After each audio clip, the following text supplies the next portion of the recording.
All right. Hello, everybody, and welcome back to Your Library Live, the Treasure Island edition, where we are bringing to life Treasure Island by Robert Louis Stevenson for your enjoyment.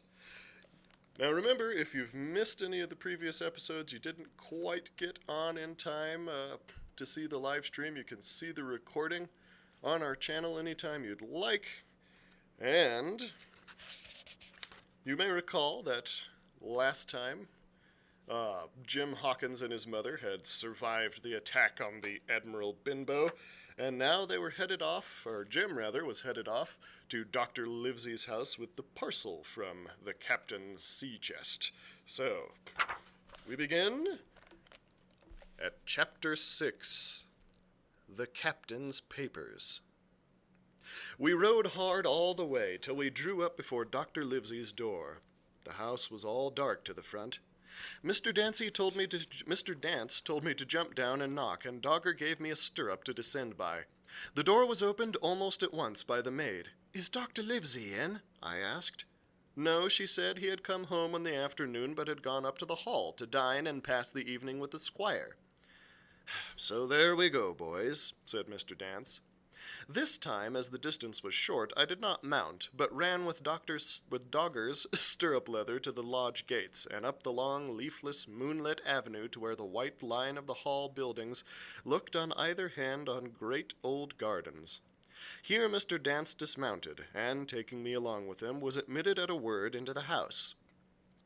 The servant led us down a matted passage and showed us at the end into a great library, all lined with bookcases and busts upon the top of them, where the squire and Dr. Livesey sat, pipe in hand, on either side of a bright fire. I had never seen the squire so near at hand. He was a tall man, over 6 feet high, and broad in proportion, and he had a bluff, rough and ready face, all roughened and reddened and lined in his long travels. His eyebrows were very black and moved readily, and this gave him a look of some temper, not bad, you would say, but quick and high.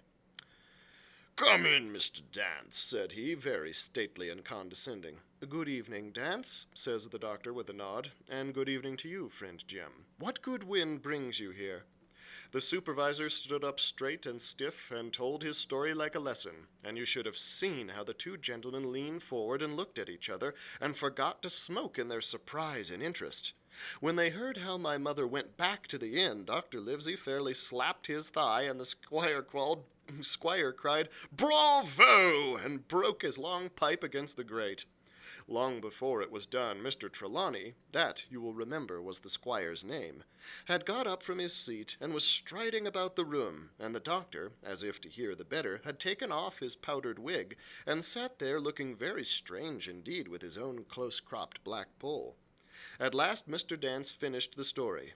"Mr. Dance," said the squire, "you are a very noble fellow. As for riding down that black, atrocious miscreant, I regard it as an act of virtue, sir, like stamping on a cockroach.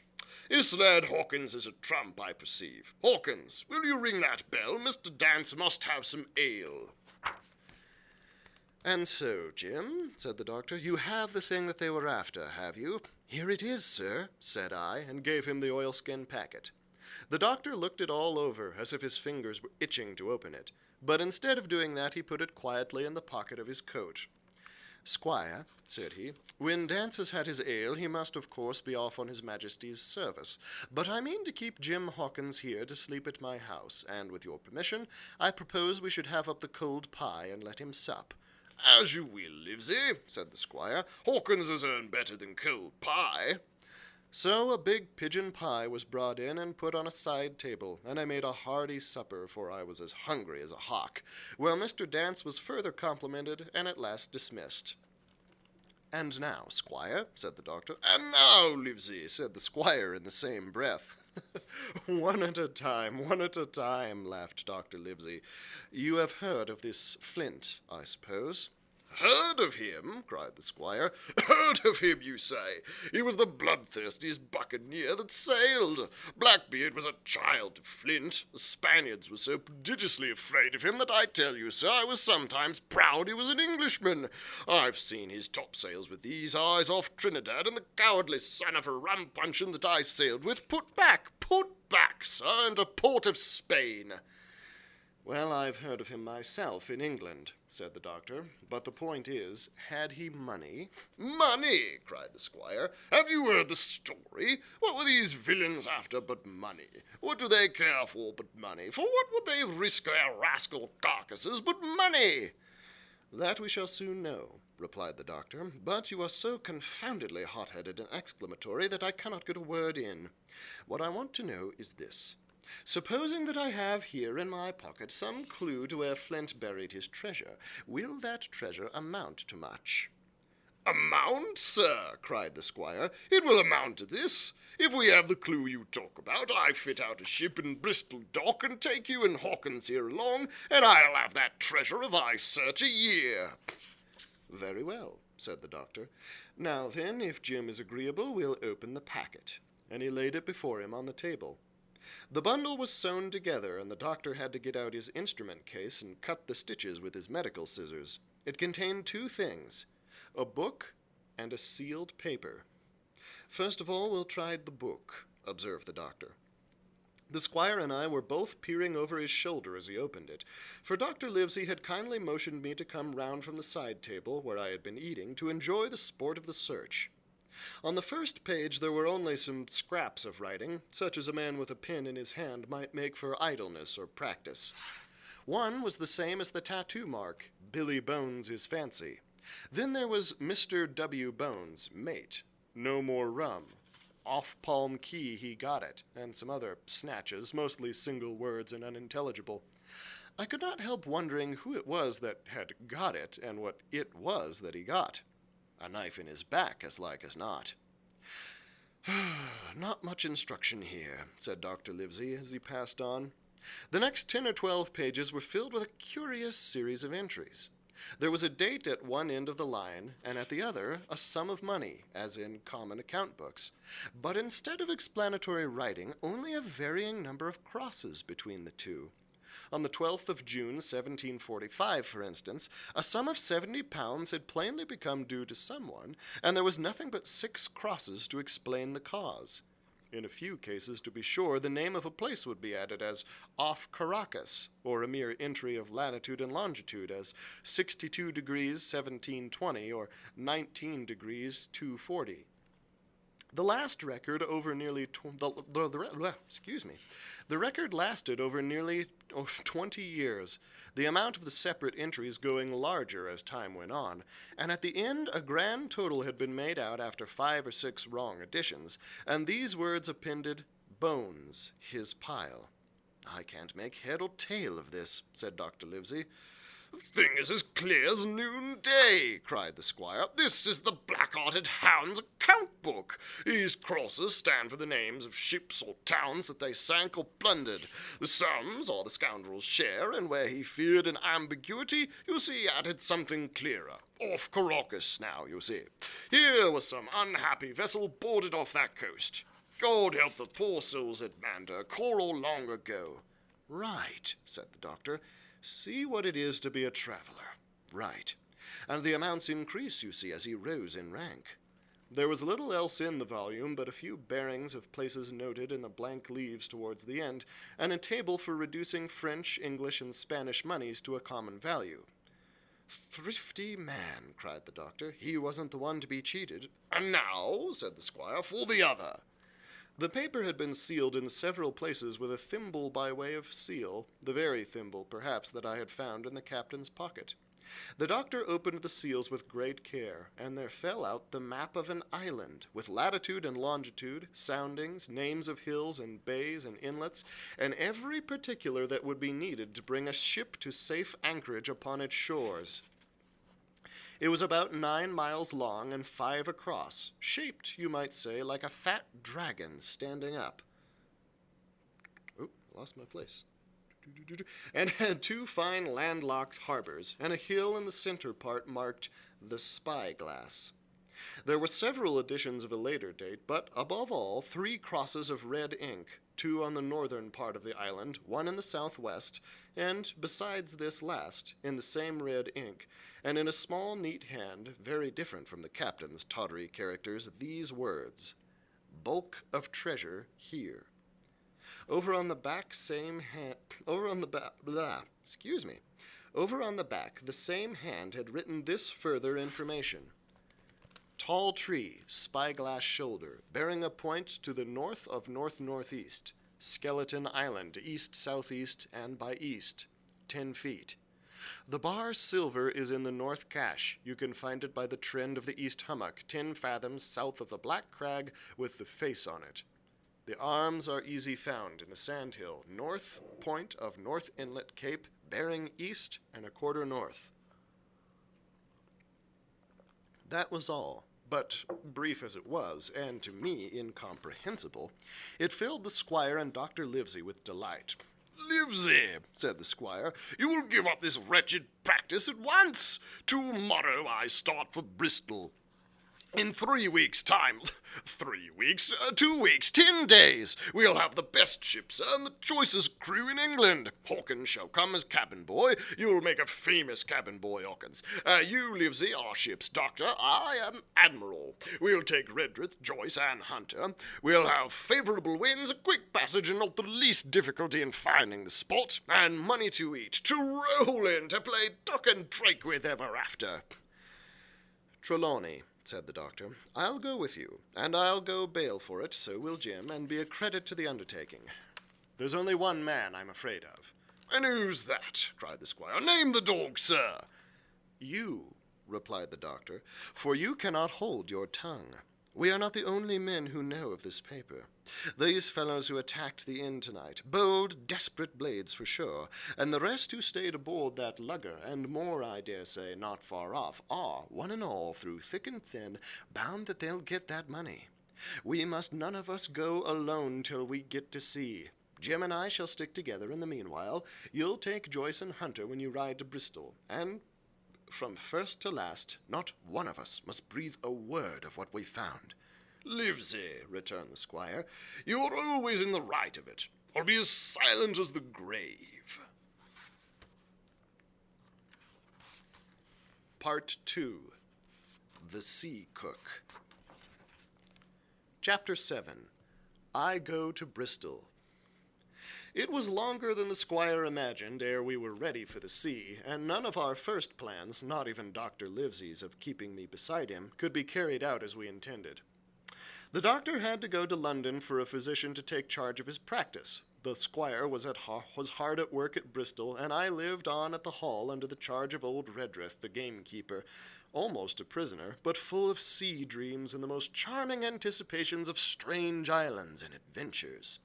I brooded by the hour together over the map, all the details of which I well remembered. Sitting by the fire in the housekeeper's room, I approached that island in my fancy from every possible direction. I explored every acre of its surface. I climbed 1,000 times to that tall hill they call the Spyglass, and from the top enjoyed the most wonderful and changing prospects. Sometimes the isle was thick with savages with whom we fought, sometimes full of dangerous animals that hunted us.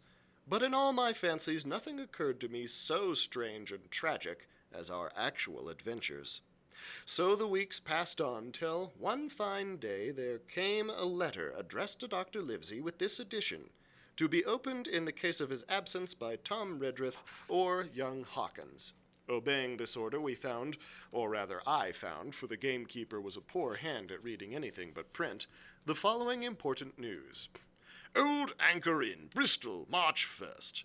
Dear Livesey, as I do not know whether you are at the Hall or still in London, I send this in double to both places.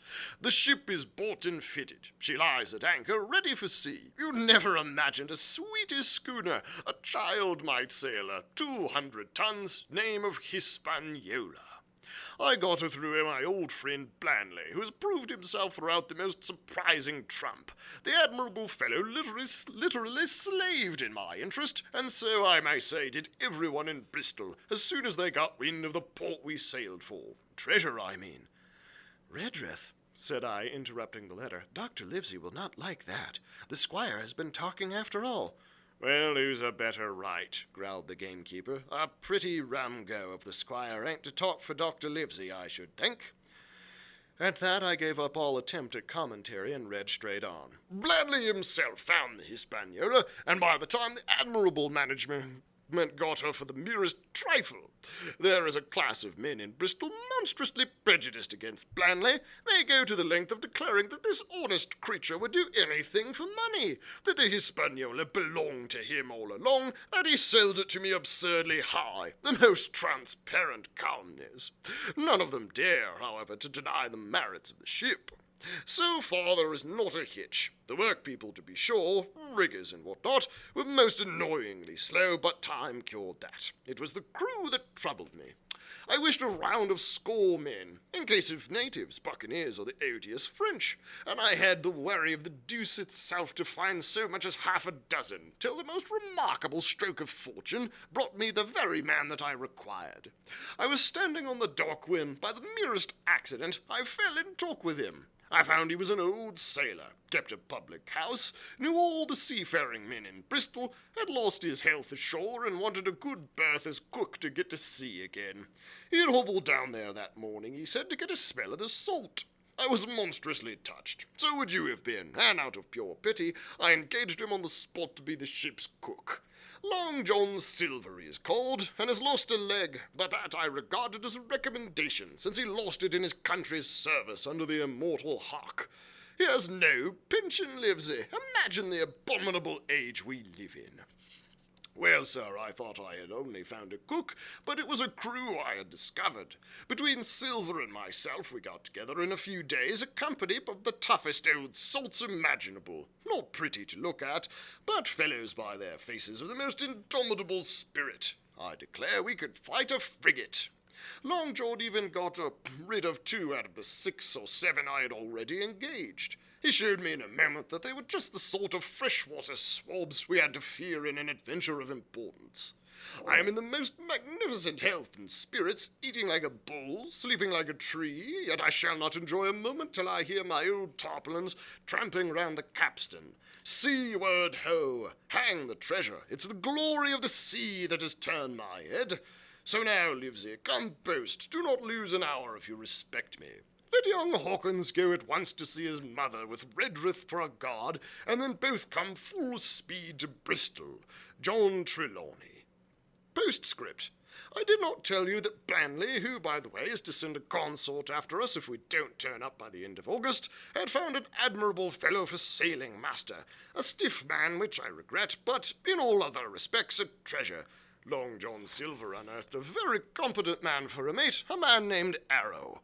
I have a boatswain who pipes, Livesey, so things shall go man-o'-war fashion on board the good old ship Hispaniola. I forgot to tell you that Silver is a man of substance. I know of my own knowledge that he has a banker's account which has never been overdrawn.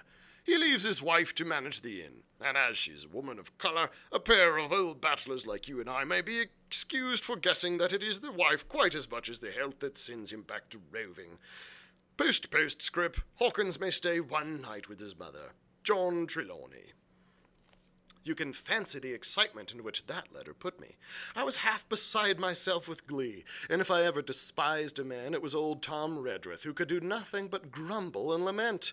Any of the under gamekeepers would gladly have changed places with him, but such was not the squire's pleasure, and the squire's pleasure was like law among them all.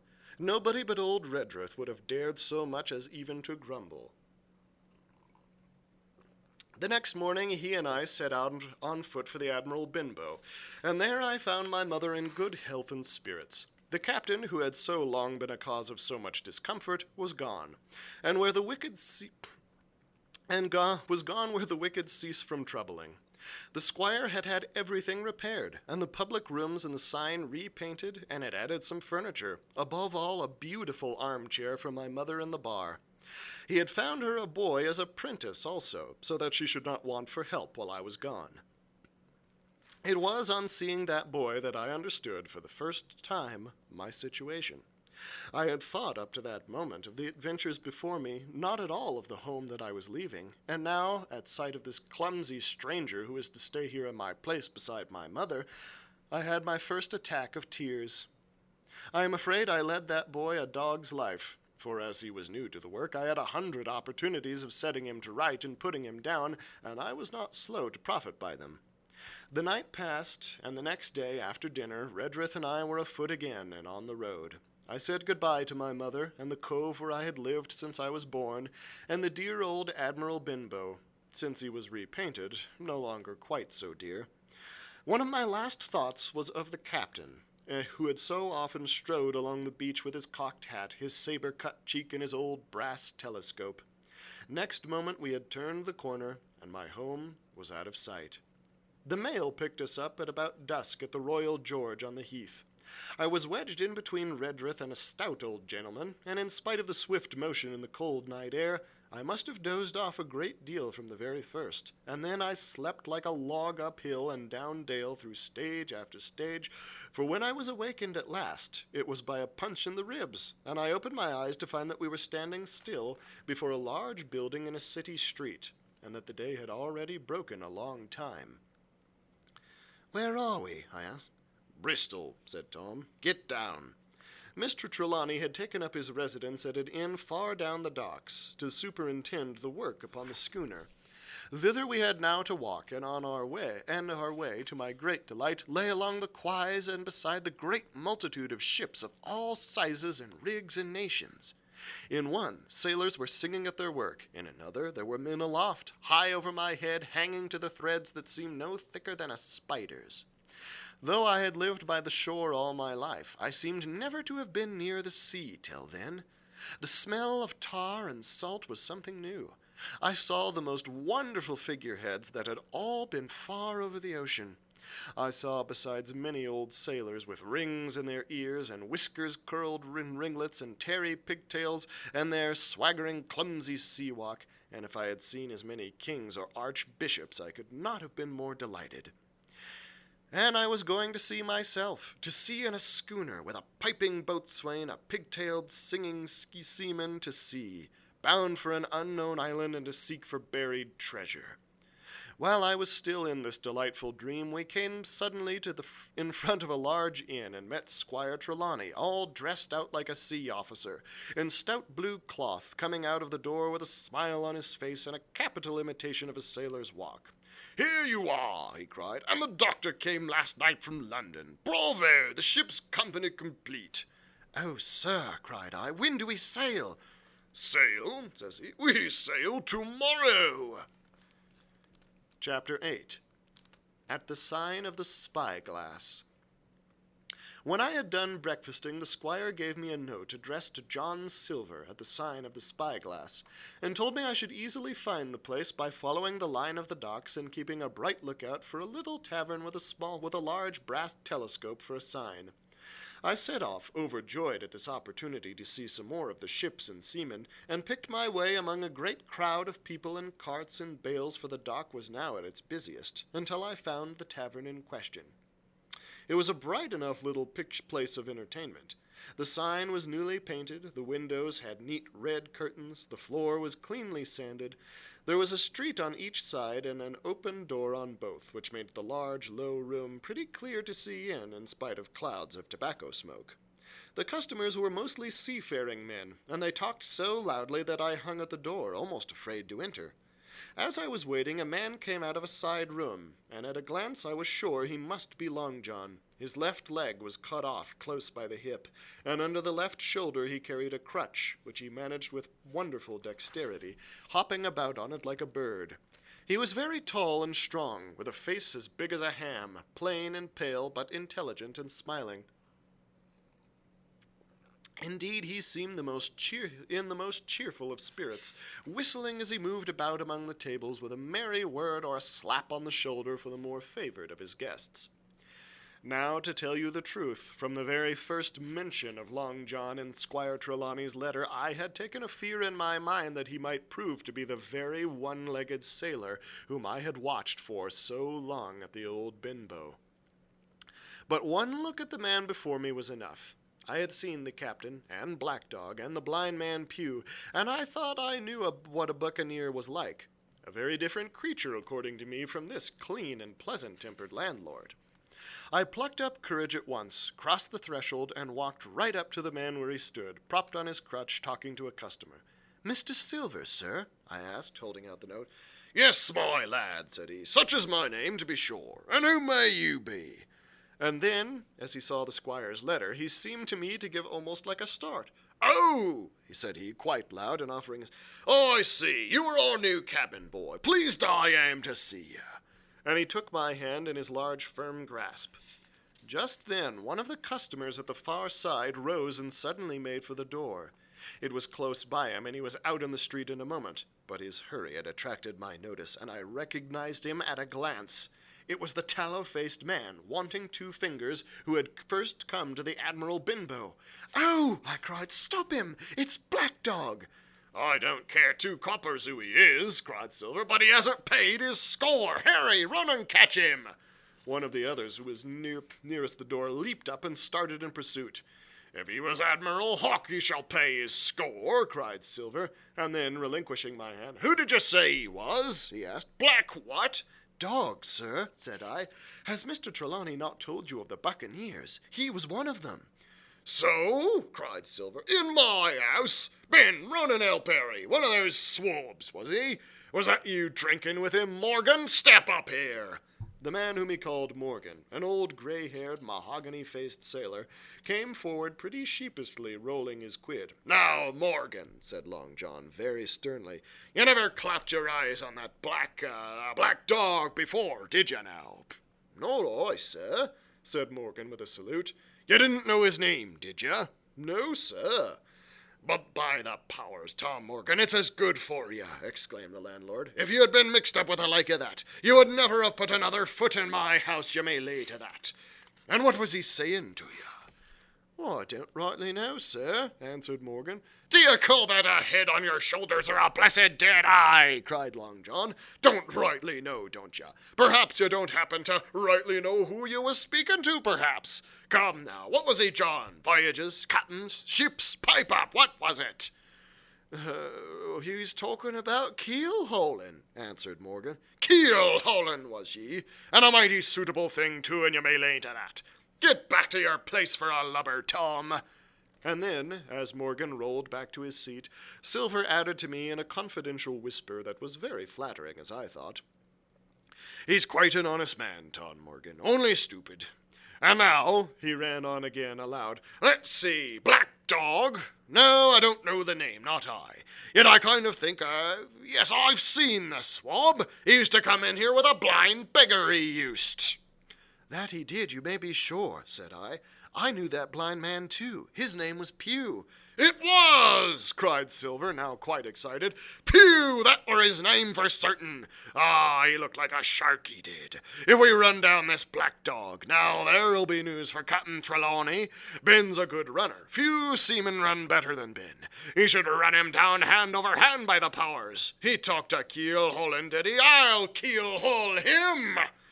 All the time he was jerking out these phrases, he was stumping up and down the tavern on his crutch, slapping at tables with his hand, and giving such a show of excitement as would have convinced an Old Bailey judge or a Bow Street runner. My suspicions had been thoroughly reawakened upon finding Black Dog at the spyglass, and I watched the cook narrowly. But he was too deep and too ready and too clever for me, and by the time the 2 men had come back out of breath and confessed that they had lost the track in the crowd and had been scolded like thieves, I would have gone bail for the innocence of Long John Silver. "See here now, Hawkins," said he. "Here's a blessed hard thing on a man like me now, ain't it? There's Captain Trelawney. What's he to think? Here I have this confounded son of a Dutchman sitting in my own house drinking my own rum.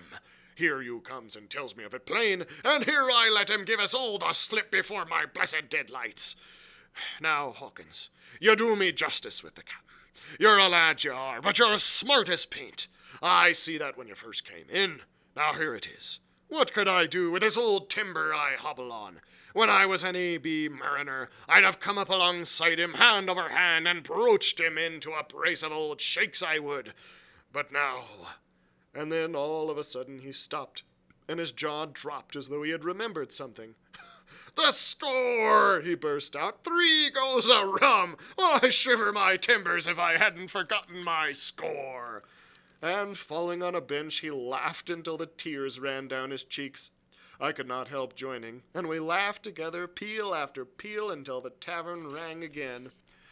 "Why, what a precious old sea calf I am," he said at last, wiping his cheeks. "You and me should get on well, Hawkins. For all take my Davy, I should be rated ship's boy. But, come now, stand by to go about. This won't do. Duty is duty, messmates. I'll put on my old cocked hat and step along of you to Captain Trelawney and report this here affair. For mind you, it's serious, young Hawkins. And neither you nor me's come out of it with what I should make so bold as to call credit. Nor you either, says you. Not smart. None of the pair of us smart. But dash my buttons, that was a good 'un about my score." And he began to laugh again, and that so heartily that though I did not see the joke as he did, I was obliged to join him in his mirth. On our little walk along the quays, he made himself the most interesting companion, telling me about the different ships that we passed by, their rig, tonnage, and nationality, explaining the work that was going forward, how one was discharging, another taking in cargo, and a third making ready for sea, and every now and then telling me some little anecdote of ships or seamen, or repeating a nautical phrase till I had learned it perfectly. I began to see that here was one of the best possible shipmates. When we got to the inn, the squire and Dr. Livesey were seated together, finishing a quart of ale with a toast in it, before they should go aboard the schooner on a visit of inspection. Long John told the story from first to last with a great deal of spirit and the most perfect truth. "That was how it were, now weren't it, Hawkins?" he would say now and again, and I could always bear him entirely out. The 2 gentlemen regretted that Black Dog had got away, but we all agreed there was nothing to be done, and after he had been complimented, Long John took up his crutch and departed. "All hands aboard by 4 this afternoon." Oh, wrong voice, I apologize. "All hands aboard by 4 this afternoon," shouted the squire after him. "Aye, aye, sir," cried the cook in the passage.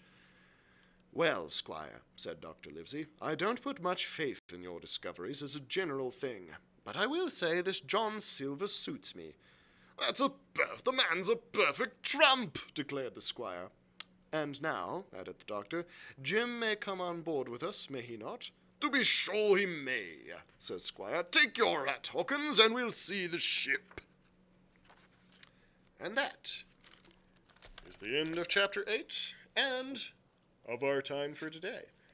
So remember, if you just got in towards the end of the stream here, or you missed one of the earlier streams, you can of course see the recording on the channel anytime after this. And be sure to tune in tomorrow when we will continue the adventures of Jim Hawkins in Treasure Island at 10:30 to 11 once again. And thank you for tuning in.